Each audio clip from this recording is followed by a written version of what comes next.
Solution in chemical kinetics with numerical may also come in test.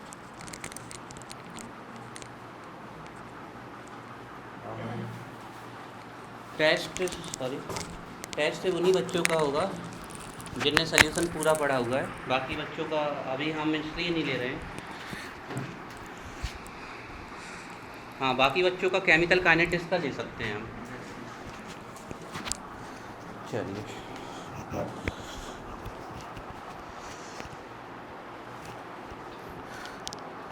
आप लोग एक काम अच्छा कर रहे हो, इस बात पे तो आप लोगों की तारीफ़ है कि रेगुलर हो। जो रेगुलर नहीं है वो सीधे निकल जाएं, उससे हमें कोई दिक्कत नहीं। गर्ल्स में हमें बिल्कुल 100% एक्यूरेसी दिखी है अभी तक। बॉयज़ में कृष्णा और जैनुल ने थोड़ा सा किया है, बाकी तो हमें सभी रेगुलर दिख रहे हैं। एक दिन अब्सेंट थे ना, एक दिन जैनुल तो 3 दिन था अब्सेंट, 2 दिन थे शायद आप फूफा जी के यहाँ। यस, हमें ध्यान रहता है सब कुछ। हमारे एक बच्चे के बारे में बहुत चिंतन करते हैं, पूरी खबर रखते हैं बच्चे की। तो एक्यूरेसी आप लोगों की है और हम आपको श्योर करते हैं कि अगर आप रेगुलर रहोगे तो ऐसा हो ही नहीं सकता कि आपको कॉन्सेप्ट समझ में ना आए। फिर याद करना तो बेटा, दुनिया में आप कोई भी पढ़ाई करोगे याद तो थोड़ा बहुत करना ही पड़ेगा। बैठिए।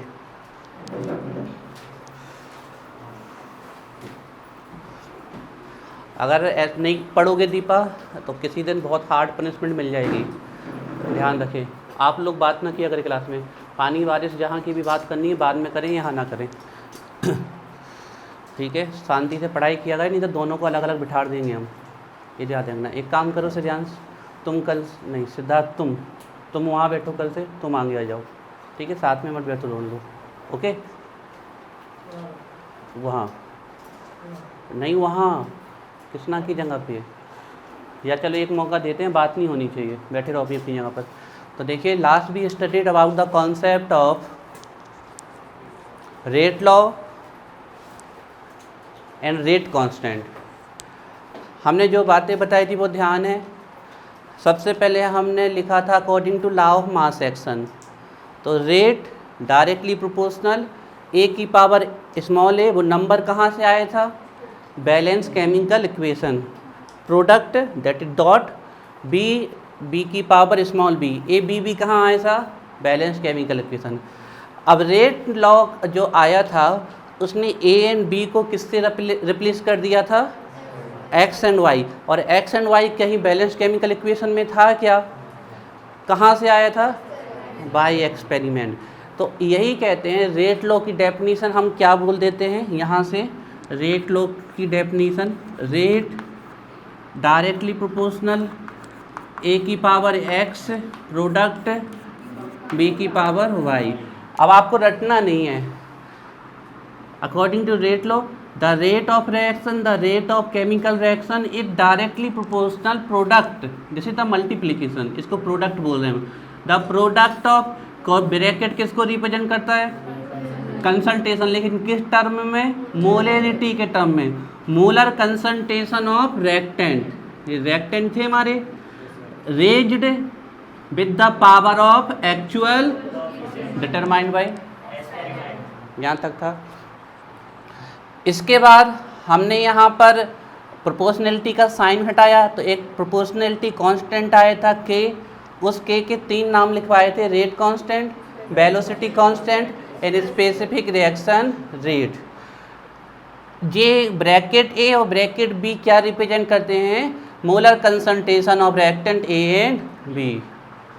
एक्स एंड वाई क्या रिप्रेजेंट करते हैं आपके? ये कहाँ से डिटरमाइन आए हैं आपके एक्सपेरिमेंट? तो they are the actual coefficient, कहाँ से आए हैं? Bye experiment. कोइंसिडेंस हो सकता है कि the value of X Y may be same as A and B in balanced chemical equation और मे नॉट, मतलब इनकी वैल्यू वही आ सकती है जो बैलेंस केमिकल इक्वेशन में small A and small B की थी। कहाँ तक गए थे हम लास्ट? दिखाइए। अच्छा, यहीं तक गए थे कि मे और मे नॉट बी इक्वल। अच्छा, हमने इसको इक्वेशन फर्स्ट किसको माना था कल? थोड़ा एक बार दिखा दीजिए, इसी को, है ना? इसकी प्रोपोर्शनैलिटी का साइन हटा दिया था, तो इक्वेशन फर्स्ट। तो रेट लॉ तो हमने आपको कल बता दिया था, इक्वेशन फर्स्ट माना था ना। तो रेट लॉ हमने आपको कल बता दिया था, रिजल्ट दिख रहा है वहाँ से। रेट लॉ हमने कल आपको बता दिया था। अब रेट कांस्टेंट आ चुका है, सिर्फ उसको डिफाइन करना बाकी है। रेट कांस्टेंट कहाँ आया था? जहाँ हमने प्रोपोर्शनलिटी का साइन हटाया था। ध्यान रखना, रेट कांस्टेंट आपको कहाँ पर लाना है? रेट लॉ में।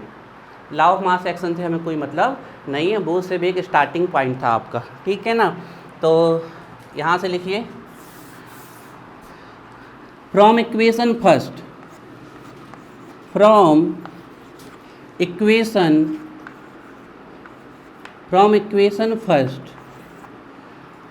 फर्स्ट लिखेंगे हम। क्या थी इक्वेशन फर्स्ट? रेट, या ROR भी लिख सकते हो आप, rate of reaction equal rate constant, velocity constant और specific reaction rate, a to the power actual coefficient x, b to the power actual coefficient y। अब देखिए हम एक कंडीशन लगा रहे हैं यहाँ पर, इफ मोलर कंसंट्रेशन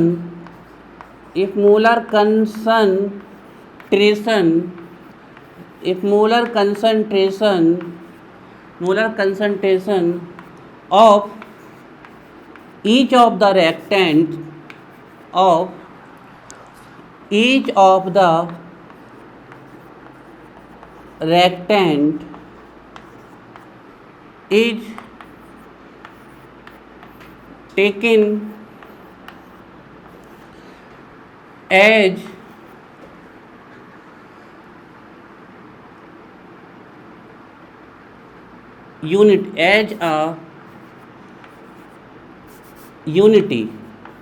यूनिटी ही लिखा जाता है, ध्यान रखिएगा, यूनिट नहीं लिखा जाता है। ब्रैकेट में क्या लिख सकते हैं? यूनिटी को हम 1 लिख सकते हैं। If molar concentration of each of the reactant is taken as a unity. क्या कह रहे हैं हम? Molar concentration of each of the reactant. अब रिएक्टेंट हमारे यहाँ पर क्या थे? ये हो गया मोलर कंसंट्रेशन, और ये क्या हो गया हमारे reactant. If molar concentration each of the reactant taken as a unity का मतलब है एक, और मोलर कंसंट्रेशन की यूनिट क्या होती है? मोल पर लीटर। मतलब हम इसको भी एक मान लें, इसको भी एक मान लेते, दोनों बराबर हो गए। तो मोल per litre, 1 mole per litre equal to 1 mole per litre equal to 1 mole per litre. लिखिए इसको, if molar concentration of each of the reactant, है ना, यहाँ पर ऑफ द रिएक्टेंट है, यहाँ पर if molar concentration of each of the reactant is taken as a unity. बताओ ये वैल्यू कितनी है? कोई 1 की पावर कुछ भी हो 1 ही रहेगा। ये वैल्यू कितनी हो गई? 1 की पावर कुछ भी हो क्या रहेगा? 1, और 1 मल्टीप्लाई होंगे तो भी क्या आएगा? 1। तो रेट किसके इक्वल हो जाएगी? k के इक्वल हो जाएगी। देन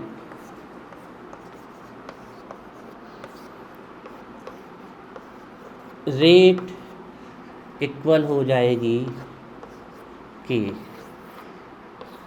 जे मिल गया हमें रेट कांस्टेंट। इसको चाहें तो आप इक्वेशन सेकंड मान सकते हो। चलो सिफा डिफाइन करो रेट कांस्टेंट को। Can you define rate constant from equation second?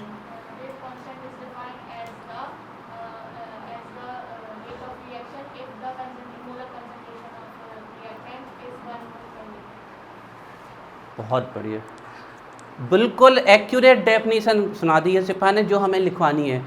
हम इक्वेशन सेकंड को अगर पढ़ सके तो पढ़ना ही वैसे हम क्या बोलेंगे? Rate constant K is equal to rate of reaction. लेकिन ये ऐसे ही रेट ऑफ रिएक्शन के इक्वल नहीं हुआ है, इसके लिए कंडीशन लगाई थी हमने इफ़ वाली। वो कंडीशन क्या थी?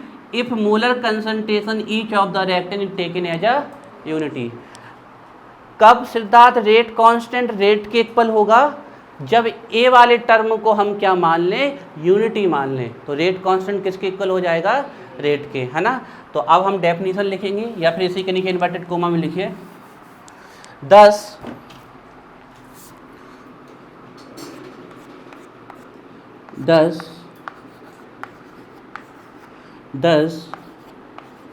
Rate constant 10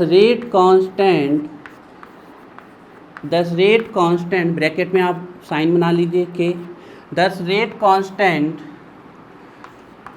is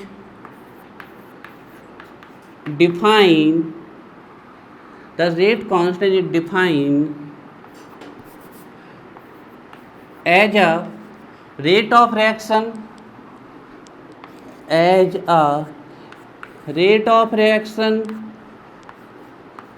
when molar concentration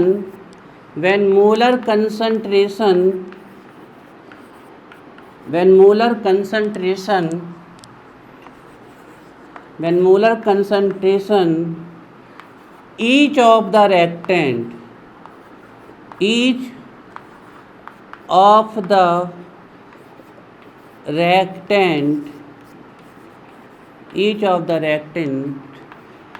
is taken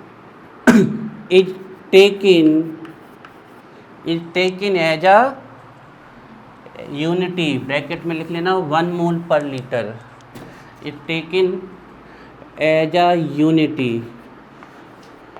आते हैं भाई रेट कांस्टेंट और रेट लॉ दोनों की डेफिनेशन एग्जाम में आती है। Unity 1 mole per litre.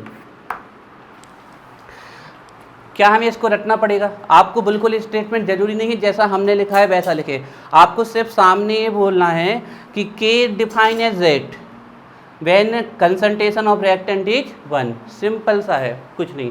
K define as rate when concentration और molar concentration of reactant is 1। अब इसको आप जिस तरीके से बोलना चाहें वैसे बोल सकते हो। Rate constant is equal to rate of reaction when molar concentration is 1 mole per litre.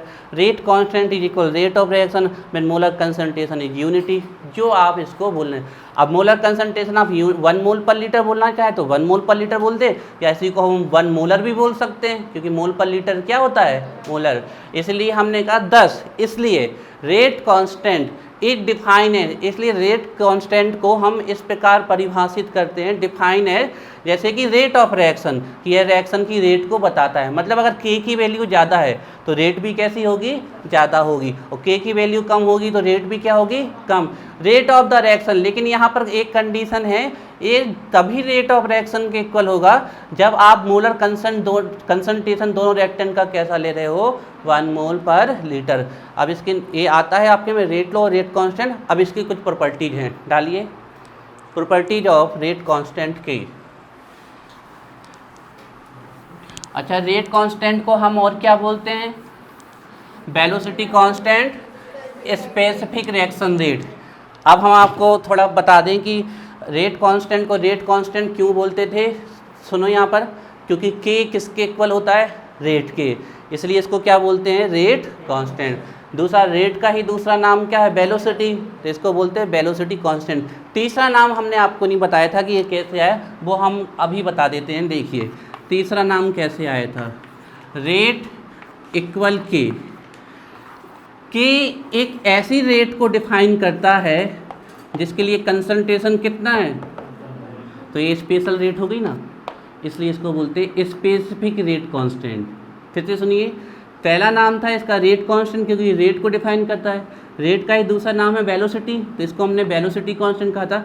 अब इसको स्पेसिफिक रिएक्शन की रेट क्यों कह रहे हैं? क्योंकि ये सभी रिएक्शन की रेट को डिफाइन नहीं करता है, सिर्फ उन्हीं रिएक्शन की रेट को डिफाइन करता है जिनका कंसंट्रेशन कितना है? 1 मोल पर लीटर। इसलिए इसका तीसरा नाम लिखा था हमने स्पेसिफिक रिएक्शन रेट, क्योंकि ये कैसी रेट को डिफाइन करता है? जिसका मोलर कंसंट्रेशन कैसा हो हमारा? 1 मोल पर लीटर। क्लियर है कनिष्क तुम्हें सिद्धार्थ? चलिए लिखिए प्रॉपर्टीज और कैरेक्टरिस्टिक्स ऑफ रेट कांस्टेंट के।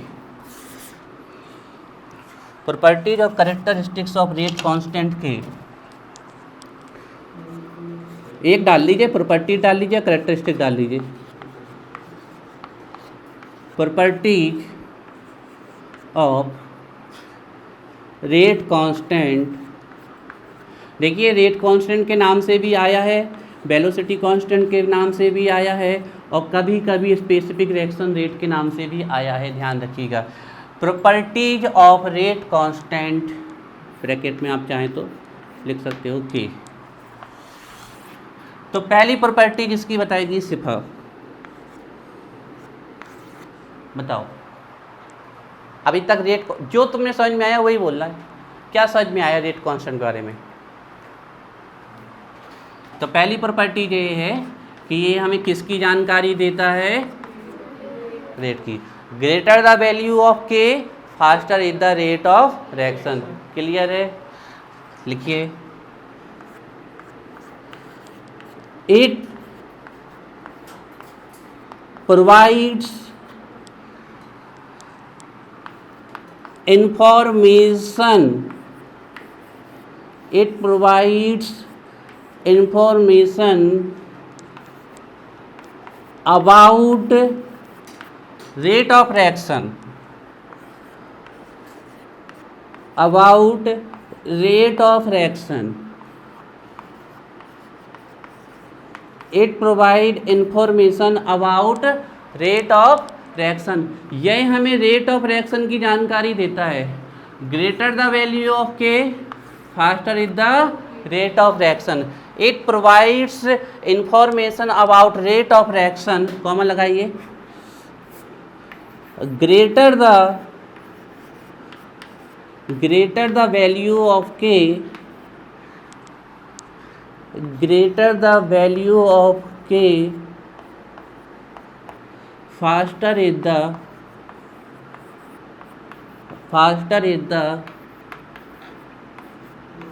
rate of reaction, faster is the rate of reaction। अब इस सेंटेंस को बड़ा करके लिखा है हमने, आप चाहें तो बहुत छोटा करके भी लिख सकते हो। It measure rate of reaction, सिर्फ इतना भी लिख सकते हो आप, it measure rate of reaction, it determine rate of reaction. इस पूरे सेंटेंस को आप इतना सा भी लिख सकते हो। ये हमने ओपन करके इसलिए लिखा है कि जब आप पढ़ें तो आपको समझ में आना चाहिए इसका मतलब क्या है।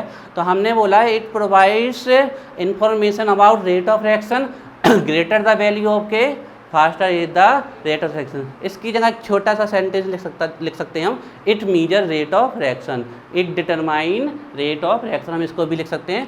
तो ए वाला फॉर्मूला भी हम यहाँ लिख देंगे,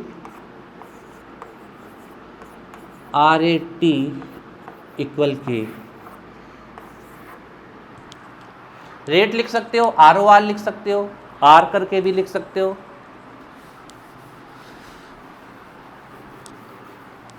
फर्स्ट पॉइंट याद हो गया, K की डेफिनेशन याद हो गई, K is equal to rate of reaction when concentration unity, K provide information about rate of reaction, greater K faster rate. Clear? 2 point याद होते हैं हमें, डेफिनेशन याद हो गई, पॉइंट एक याद हुआ। सेकेंड पॉइंट बताएगा राज, बताओ राज कोई सेकेंड पॉइंट। साक्षी कोई भी जो तुम्हें समझ में आ रहा हो सेकेंड पॉइंट। एक पॉइंट और बता सकते हो आप लोग, बाकी तो हम लिखवा ही रहे हैं। क्या रिएक्टेंट के कंसंट्रेशन पे डिपेंड करता है? नहीं, क्योंकि कंसंट्रेशन को तो हमने कैसा मान लिया है, यूनिट कांस्टेंट, मतलब रिएक्टेंट के कंसंट्रेशन पे डिपेंड नहीं करता है, ध्यान रखिएगा। लिखिए,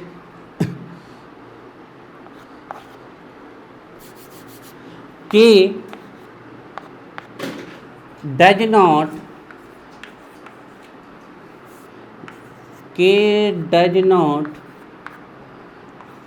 depends upon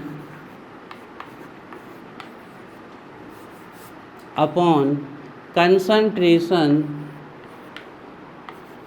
of reactants।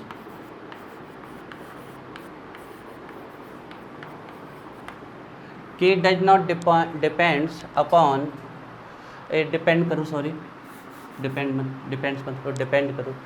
K does not depend upon concentration of reactant। सही बात है, क्योंकि कंसंट्रेशन तो कितना मान लिया था हमने, 1 मान लिया था। अब तीसरा पॉइंट देखो, एक रिएक्शन हुई H2 + Cl2 = 2HCl, दूसरी रिएक्शन हुई N2 + 3H2 2NH3, तीसरी रिएक्शन हुई 2NO + O2 2NO2। क्या इन सब रिएक्शन की रेट एक सी होगी क्या? बताओ, क्या इन सभी रिएक्शन की रेट एक सी होगी क्या? जब रिएक्शन की रेट एक सी नहीं हो सकती तो रेट कांस्टेंट कैसे एक हो सकता है? तो अलग अलग रिएक्शन के लिए रेट कांस्टेंट की वैल्यू कैसी होती है? अलग अलग। लेकिन एक खास बात, इन तीनों रिएक्शन को जब आप मेजर करोगे तो टेम्परेचर कैसा होना चाहिए? कांस्टेंट, क्योंकि आप जानते हो टेम्परेचर से भी रेट कैसी होती है? अफेक्टेड। मतलब जब हम इसकी रेट डिटरमाइन करें, इसकी रेट डिटरमाइन करें, इसकी रेट डिटरमाइन करें तो तीनों की रेट अलग अलग आएगी, लेकिन टेम्परेचर हमें उस समय क्या रखना पड़ेगा? कांस्टेंट। हो सकता है कि इसकी अगर हमने टेम्परेचर आपका इंक्रीज, इसकी रिएक्शन को जब हमने मेजर किया इस रेट को तो टेम्परेचर था 25 डिग्री सेल्सियस, ठीक है। जब इस वाले को मेजर किया तब भी 25 डिग्री सेल्सियस था, और इसको भी मेजर किया तो 25 डिग्री सेल्सियस था। ऐसी हाइपोथेटिक मान लें जब इसकी रेट आई थी 11, ऐसी हाइपोथेटिक इसकी आई थी 10 और इसकी आई थी 12, ऐसे हमने मान लिया, ठीक है। अब इसको तो हमने 25 डिग्री सेल्सियस पे मेजर किया तो इसकी 25 डिग्री 11, लेकिन हमने इस वाले को मेजर कर लिया 27 डिग्री सेल्सियस की, तो हो सकता है इसकी भी कितनी आ जाए, तो फिर रेट सेम ना हो जाएगी। तो हमें जब भी रेट मेजर करनी है तो टेम्परेचर कैसे रखना है? के कांस्टेंट रखना है। लिखिए third point,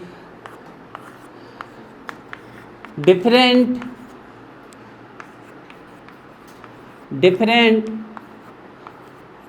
reactions have different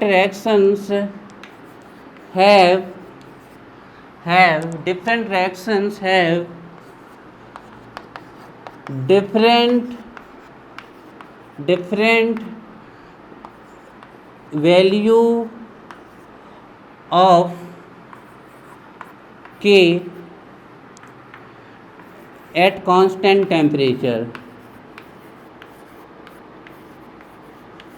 at constant temperature, Different reactions have different value of K at constant temperature, क्योंकि अलग अलग रिएक्शन की रेट अलग अलग होगी तो उसका K भी क्या होगा? अलग। लेकिन हमें उस समय टेम्परेचर कैसा रखना होगा? कांस्टेंट रखना होगा। तीन पॉइंट याद हुए। ये वाला फिर से,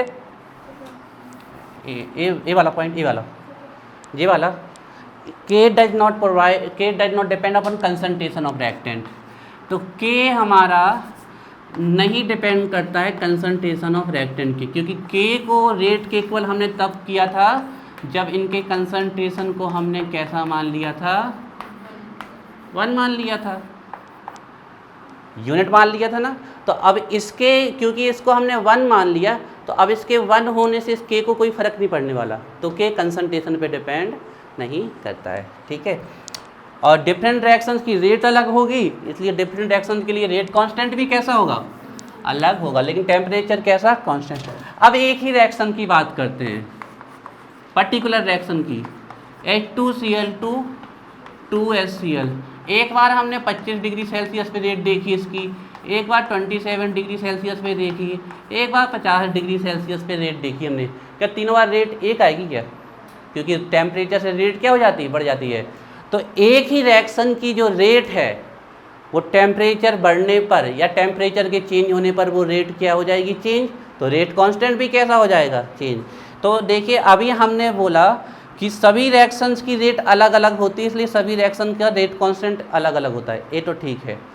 लेकिन एक ही रिएक्शन का भी रेट कांस्टेंट अलग अलग हो जाएगा, एक ही रिएक्शन का, लेकिन अब टेम्परेचर कैसा नहीं रखेंगे हम? कांस्टेंट। तो अगर इस रिएक्शन की रेट आप अलग अलग टेम्परेचर पे मेजर करोगे तो हर बार रेट कांस्टेंट कैसा आएगा? अलग अलग। समझने वाली बात है कि जितनी भी रिएक्शंस हैं उनकी रेट अलग अलग होती है, सभी रिएक्शंस की रेट अलग अलग होती है, तो सभी रिएक्शन का K भी अलग अलग होता है, टेम्परेचर। अब एक ही रिएक्शन के लिए भी K की वैल्यू अलग अलग आ सकती है अगर इसकी रेट अलग अलग हो गई, और इसकी रेट अलग अलग करने के लिए हम क्या अलग अलग कर दें? टेम्परेचर। ये बात ध्यान रखिएगा। तो फोर्थ पॉइंट लिखिए, for same reaction,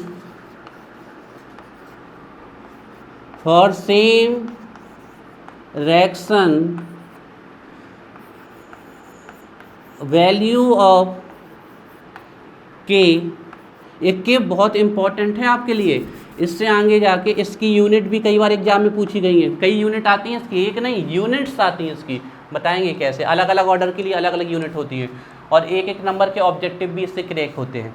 for same reaction value of K changes with change इन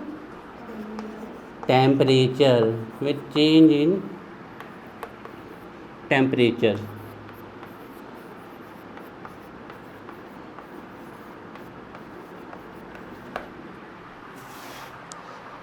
चार पॉइंट हो गए।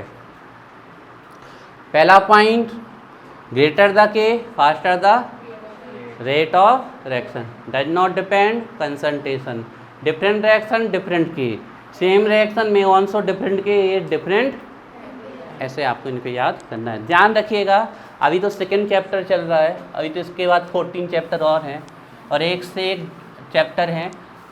पीछे का बहुत तेज़ी से भूलेगा का रिवीजन छोड़ दिया, ध्यान रखिए। एक लास्ट पॉइंट है, इसको बच्चों अभी आप रट लें लास्ट पॉइंट को, क्योंकि ये हम आपको थोड़ी देर बाद समझाएंगे। के की वैल्यू ऑर्डर ऑफ रिएक्शन पे डिपेंड करती है, सॉरी के की जो यूनिट होती है ना वो ऑर्डर ऑफ रिएक्शन, अभी ऑर्डर ही नहीं पढ़ाया हमने आपको। जीरो ऑर्डर के लिए के की यूनिट अलग है, फर्स्ट ऑर्डर के लिए के की यूनिट अलग है, सेकेंड ऑर्डर के लिए के की यूनिट अलग है, थर्ड ऑर्डर के लिए के की यूनिट अलग है, फ्रैक्शनल ऑर्डर के लिए के की यूनिट अलग है। तो जो के की यूनिट होती है वो किस पे डिपेंड करती है, ऑर्डर ऑफ रिएक्शन। देखो इसका मतलब क्या था, हमने ये लिखा था रेट इक्वल के इक्वल ए की पावर एक्स एंड बी की पावर वाई। जो एक्स और वाई थे ये तो क्या थी हमारी, ऑर्डर। तो के की यूनिट कौन डिसाइड करेंगे, एक्स एंड वाई। अब ये एक्स एंड वाई की वैल्यू अलग अलग हो सकती है ना, 1 टाइम्स 2 टाइम्स 0 टाइम्स 3 टाइम्स, तो के की यूनिट भी अलग हो जाएगी। इस पॉइंट को हम जैसे ही आपको ऑर्डर पढ़ाएंगे, ऑर्डर अभी पढ़ा रहे हैं थोड़ी देर में, ऑर्डर ऑफ रिएक्शन पढ़ाएंगे, जब के की यूनिट निकालेंगे तो इस पॉइंट को हम वहाँ क्लियर कर देंगे। जैसे कल का पॉइंट हमने आज क्लियर किया कि इसको स्पेसिफिक रिएक्शन रेट क्यों कहते हैं, तो उस समय इस पॉइंट को हम क्लियर कर देंगे। तो फिफ्थ पॉइंट लिखिए, यूनिट ऑफ के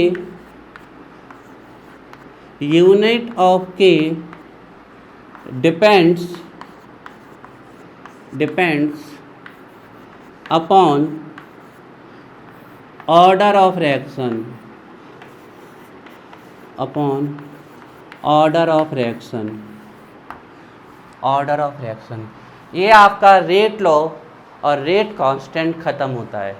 पूरे नोट्स आपके पास डिटेल में आ चुके हैं rate law and rate constant के, 2 मिनट में पढ़ के याद करके सुनाइए। जो unit of rate decide, rate से यूनिट ऑफ के आएगी, पर देखिए जो के होगा ना उसकी यूनिट 2 चीज़ों पे डिपेंड करेगी, एक रेट पे, दूसरे इन पावर पे। नहीं होगी, नहीं, अलग है, हम बताएंगे आपको। के की यूनिट पूछ ली जाती है। हो गया याद, किसको हो गया याद, कल का तो याद करके आए ही थे।